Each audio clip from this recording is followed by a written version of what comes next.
অনেক সুন্দর গরুর মাংস নিয়ে আসলো। আসলে গতকাল ছিল আমার হাজব্যান্ডের জন্মদিন। আমরা তো তেমনভাবে কিছু করি না, ঘরোয়াভাবে একটু নিজেরাই মজা করি। হ্যাঁ, দেখেন এই যে কলিজা পরিচিত কষাই তো ভালো ভালো মাংস দিয়েছে।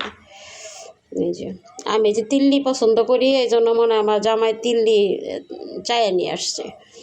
এখানে সম্ভবত 2 কেজি মাংস। দেখেন কতগুলা কলিজা দিছে, এত কিন্তু দেয় না, পরিচিত ছাড়া এত দেয় না। তো এখানে 31 আর হাজব্যান্ডের জন্মদিন সব কিছু উপলক্ষে আর কি। আর এমনিও খাওয়া দাওয়া তো আমরা করি। হ্যাঁ, মাংসগুলো অনেক সুন্দর। এই দেখেন সিনার মাংস, এই যে অনেক সুন্দর মাংস দিছে। মাংসগুলো দেখে আমার খুব পছন্দ হয়েছে। টসটসে মাংস একদম। এই যে হাড়গুলো অনেক ভালো।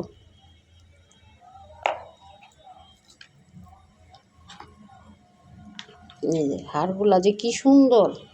আমরা আবার হাড় খেতে খুব পছন্দ করি। মুরগির হাড় খায় না বাচ্চারা, বাট এই গরুর হাড় খায়। তাই যেগুলো কিন্তু কচকচে একদম। আর তেল দিছে, সামান্য তেল দিছে, এই যে 2 পিস তেল দিছে। এটা দিবেই স্বাভাবিক। আপনার ওই 2 কেজি মাংসের মধ্যে 2 কেজি সম্ভবত 2-2.5 কেজির কম না।